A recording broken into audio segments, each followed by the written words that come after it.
Estranged sister tried to bury our mother with our father in a plot I legally own, sparking one last family battle. My sister, 54F, and I, 63 male, have been estranged for years, tangled in a history full of old wounds, jealousy, and dramatic family storms.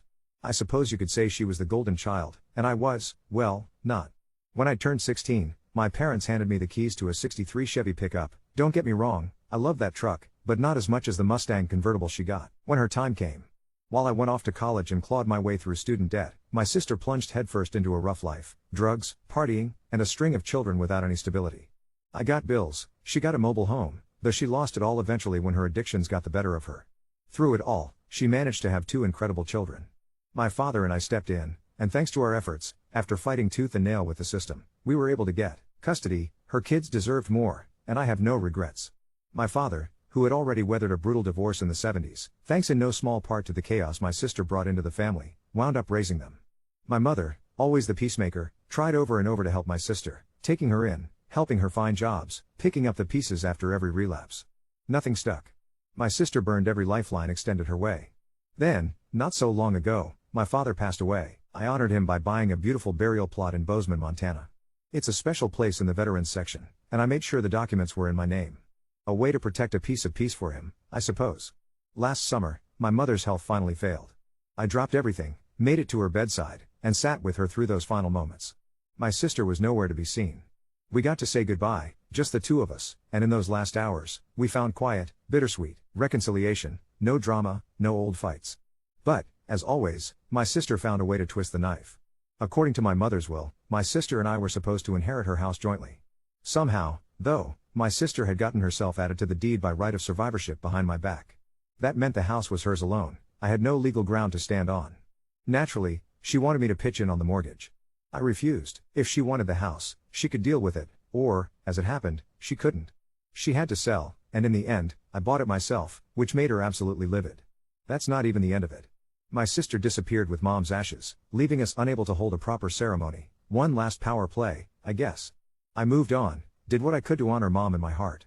6 months passed before my sister resurfaced, tossing out news that she was arranging a burial. But there was the catch. My mother was a veteran, and a local veterans group was covering the room. The VA was supplying a headstone, and, out of nowhere, the funeral home called me. They wanted to know if they should bury my mother with my father, the man she divorced 50 years ago. 50 years apart, and yet, here we are, with me holding the deed to Dad's grave, and my sister trying to make the final arrangement for a woman she's hurt more than anyone I know. Some families, I suppose, never straighten out. Update 1. Let me update everything and clarify a few things. First off, I made a mistake in my original recollection. My sister is actually 57, not 54. The timeline with my parents is a bit tangled, too. Their divorce wasn't finalized until 1983, even though they actually separated somewhere around 1978. It's funny how the details can blur over time, but I wanted to be precise here. Growing up, my sister really was a handful. She ran wild from an early age, getting into drugs at just 10, and by the time she was 13, she was already sneaking boys into the house. All of this happened between 78 and 83, when I was away at college, out of state and trying to make it on my own. My father, retired Navy, was dealing with a tough economy and the bitter fallout from the separation. My mother worked, but the bills stacked up, and it was a constant struggle for her to hold everything together while my sister acted out. My own path through college was no picnic. I scraped by with student loans, scholarships, and working whatever jobs I could find. There were efforts to help her, treatment programs, attempts to buy good behavior with rewards, anything our parents could think of. It drained everyone. My brother, overwhelmed by the chaos, finally just walked away. He joined the army and became a member of the 101st. So, no, not all of us were headed down the wrong road. Now for the most recent twist. Today I finally spoke with a funeral home. Apparently, my sister's plan was to have my mother's remains placed in the Veterans Wall at the cemetery.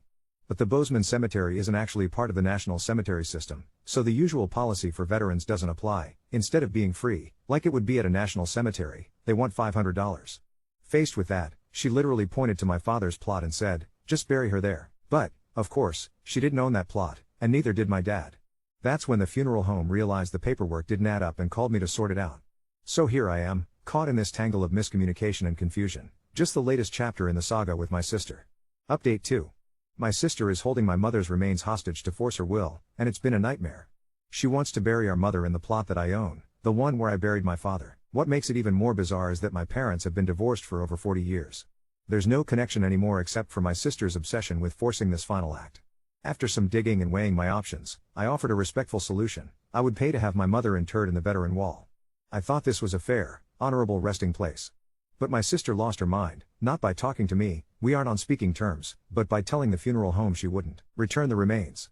She knew exactly what she was doing. She knew my finances were tight since I just bought mom's house and have been pouring money into furnishing and settling in.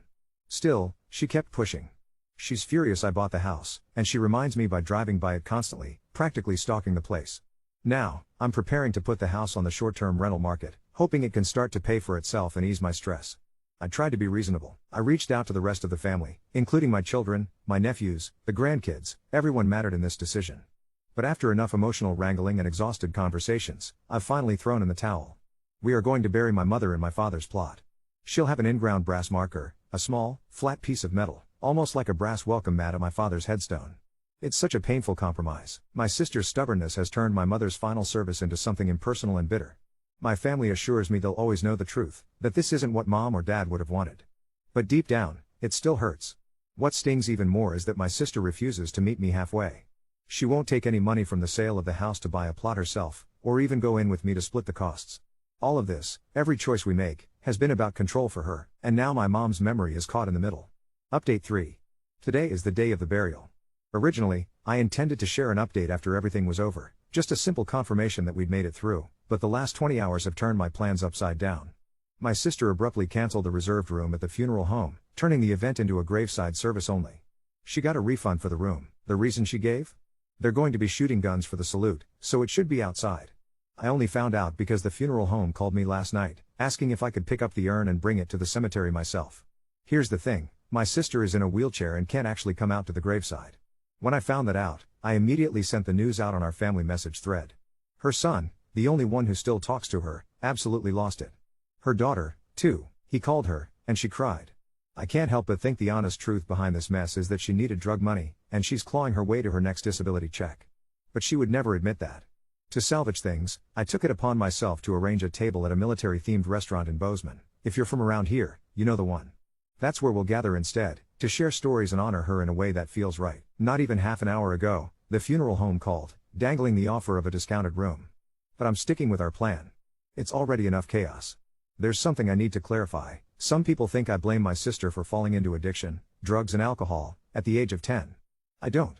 I blame my parents for dragging us to a neighborhood awash with temptation, the government for failing to tackle a rising drug crisis, and the medical establishment for not recognizing addiction as the disease it truly was back then.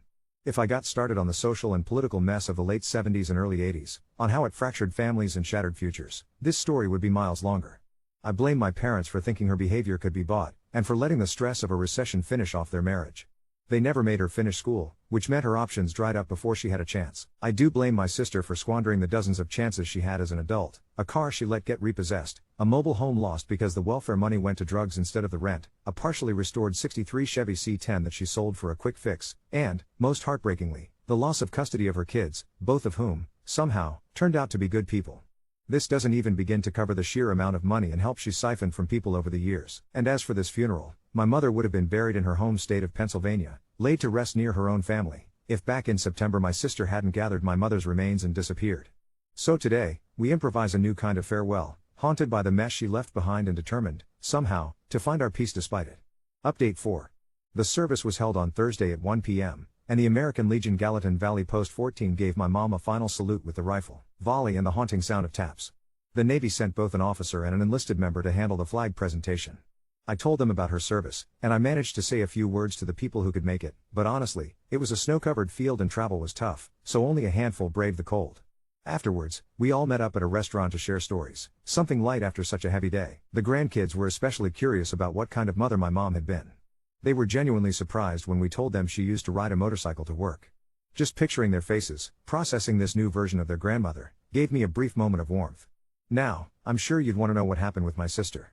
When I arrived at the funeral home, I was honestly shocked to see how little she'd arranged. So, I ended up personally driving my mom's remains to the gravesite, with my brother actually placing them in the ground himself. It couldn't have been more different from our dad's funeral, where we'd hired a hearse to respectfully take his remains up to the cemetery. This time it was just me, my wife, my brother, and mom's urn, taking a quick drive down Main Street in Bozeman for one last goodbye before the cemetery. While the ceremony was underway, an SUV pulled up and parked by the roadside. My sister was sitting inside, watching everything from a distance.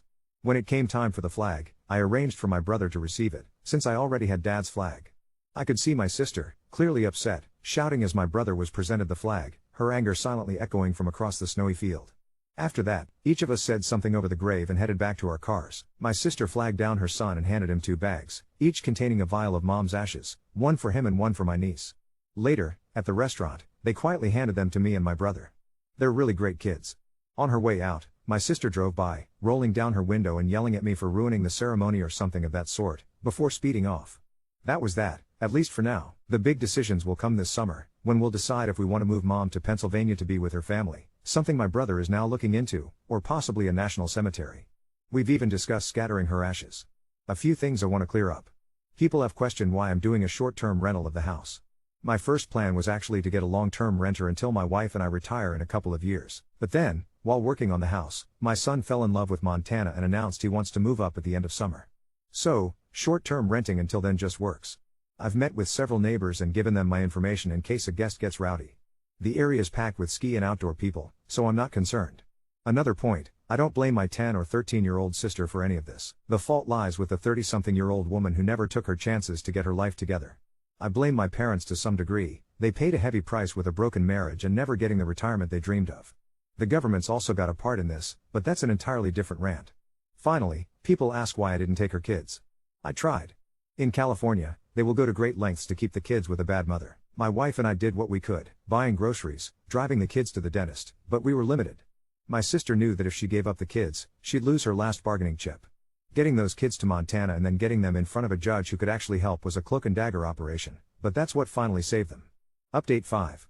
It's been about 7 months now, and I'm currently in the process of moving my mother's remains to the Veterans Wall. There are still a handful of complications to navigate, but at last, the wheels are turning. This whole experience has been eye-opening. I've learned so much I never expected I'd need to know. For example, according to the VA, she's already considered buried, so she's no longer eligible for a free burial.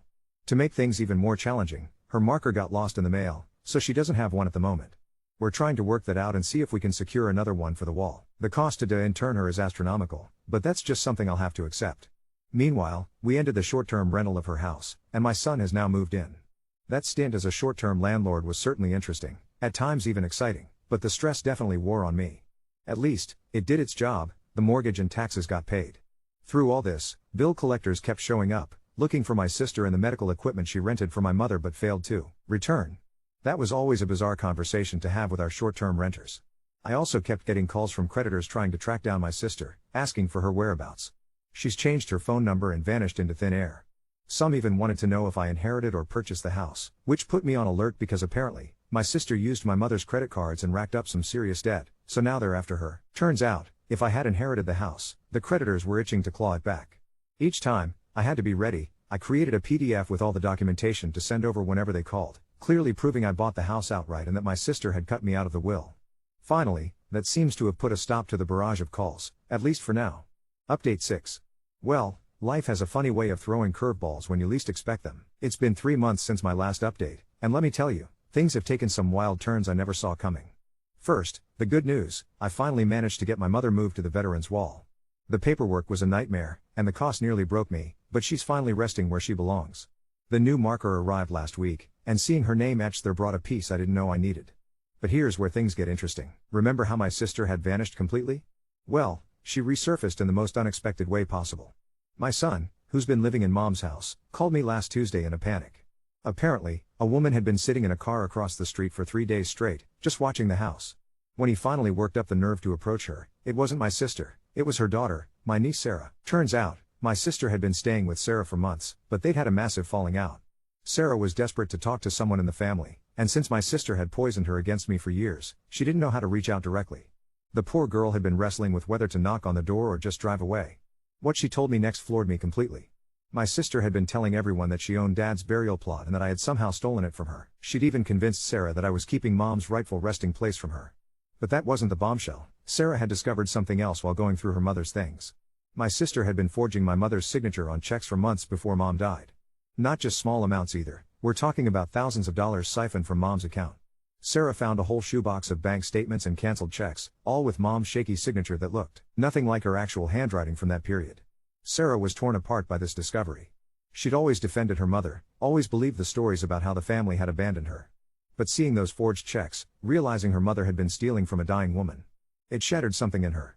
Here's the kicker, Sarah also revealed that my sister has been living with some guy named Rick for the past 2 months. Apparently, Rick thinks my sister is this tragic figure whose wealthy family cut her off out of spite. He's been bankrolling her lifestyle, paying for her medications, even bought her a used car. Sarah said her mother spins these elaborate tales about how I stole the inheritance and how she's fighting a legal battle to get what's rightfully hers. But the real twist? Rick is married.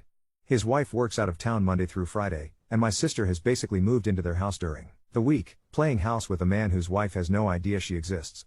Sarah accidentally met the wife once when she dropped by unexpectedly on a Saturday, and the whole charade nearly fell apart. Sarah begged me not to expose her mother immediately. She wants to try talking to her first, maybe get her into treatment again. Part of me admires the girl's loyalty, but another part of me knows exactly how this will end. My sister has burned every bridge, manipulated every relationship, and now she's doing it to some unsuspecting couple. The strangest part? Sarah asked if she could visit Mom's grave with me sometime. She said she never got to say goodbye properly because of all the chaos. Standing there in my driveway, this grown woman who I barely knew anymore, asking permission to grieve with the uncle she'd been told was the villain in her mother's story. It hit me harder than I expected. So that's where things stand. My mother is finally at peace, my sister is spinning her webs with new victims, and I'm left wondering if I should warn this Rick guy about what he's gotten himself into. Sarah says she'll keep me updated on how the conversation with her mother goes, but honestly, I'm not holding my breath. Some things never change. Some people never change. But maybe, just maybe, the next generation can break the cycle. Update 7. Well, I promised Sarah I'd give her time to talk to her mother, but life had other plans. 3 weeks ago, everything exploded in ways I couldn't have scripted if I'd tried. It started with a phone call at 6:47 a.m. on a Tuesday. Rick's wife, Linda, was on the other end, and she was livid. Turns out, my sister had gotten careless, or maybe desperate. Linda had come home early from a business trip and found my sister's medications in her bathroom cabinet. Not just any medications either, prescriptions that clearly didn't belong to her husband. When Linda confronted Rick, the poor bastard crumbled like wet cardboard. He confessed everything, the weekly girlfriend, the sob story about the evil family, even the fact that he'd been paying for my sister's car insurance. But here's where it gets interesting. Linda didn't just throw him out. She wanted revenge. She'd done her homework, looked up property records, found my number, and called me at dawn demanding to know what kind of family raises a homewrecker. I almost hung up, but something in her voice made me listen. When I explained that we'd been estranged for years, that my sister had a history of manipulation and theft, Linda's tone completely shifted. She told Rick, "You people were loaded," Linda said. "That you lived in some mansion and cut her off for being poor." I had to laugh at that one. If she could see the modest ranch house I call home, she'd know how ridiculous that sounds. But Linda wasn't done. She'd already contacted a private investigator to dig into my sister's background. Apparently, when you're facing a divorce after 23 years of marriage, you want to know exactly who destroyed it. What the PI found was a trail of destruction spanning decades, forged checks, not just Mom's, disability fraud, even a restraining order from 2019, that I'd never heard about. The bombshell came when Linda called me back 2 days later. The PI had discovered that my sister was married.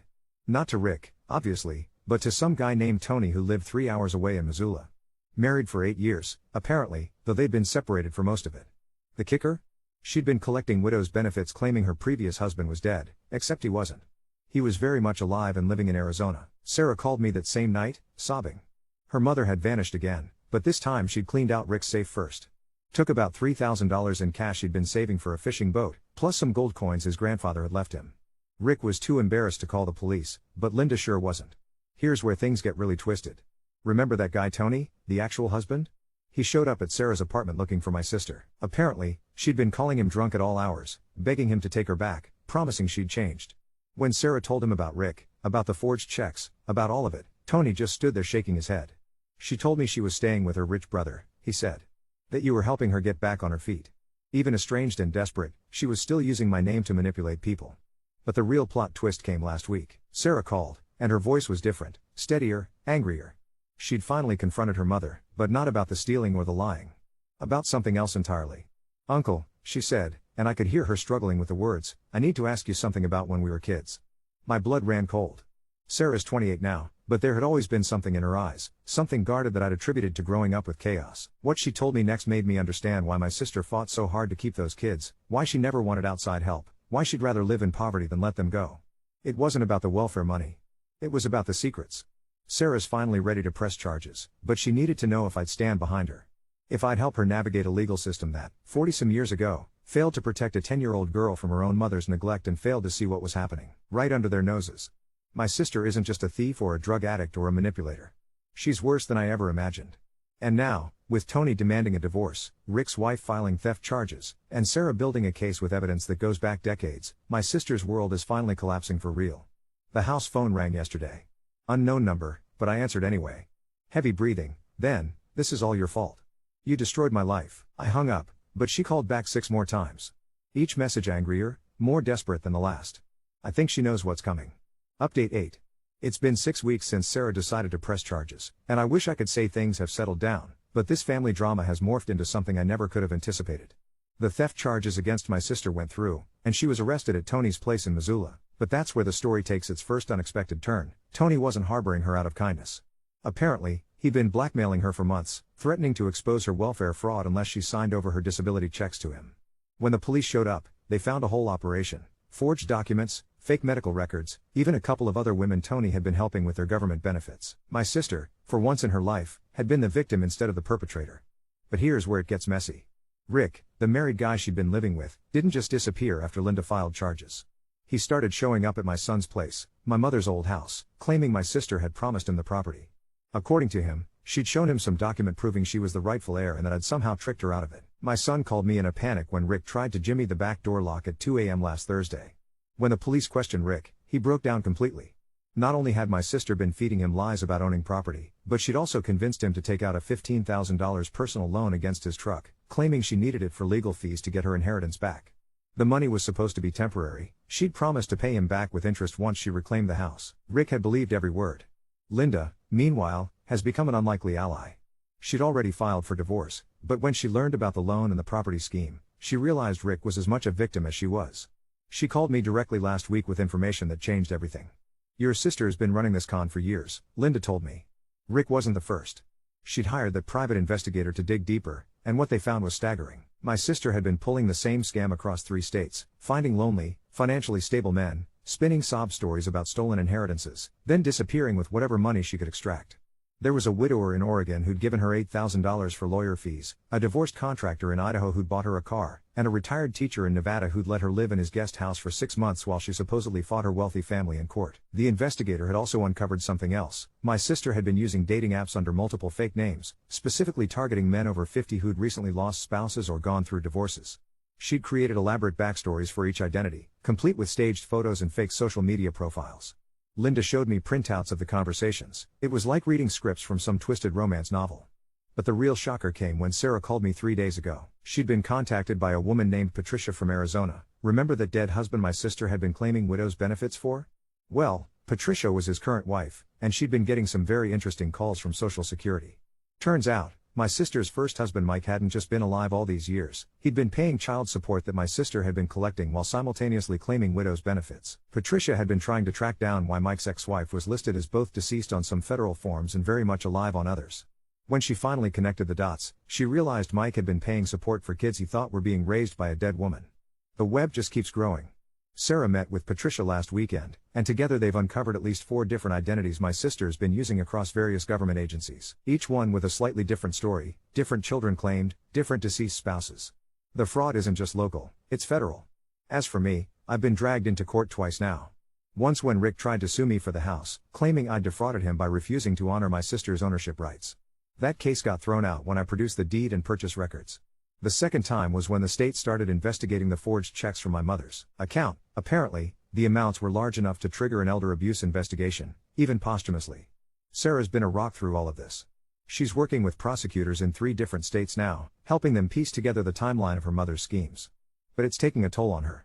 She told me yesterday that she's been having nightmares, not just about the childhood trauma she's finally addressing, but about all the people her mother has hurt over the years. "I keep thinking about that teacher in Nevada," she said. "He probably really needed that money for his retirement." The strangest part of all this? My sister has been calling Sarah collect from jail, and the stories keep changing. First, she claimed she was framed by Tony.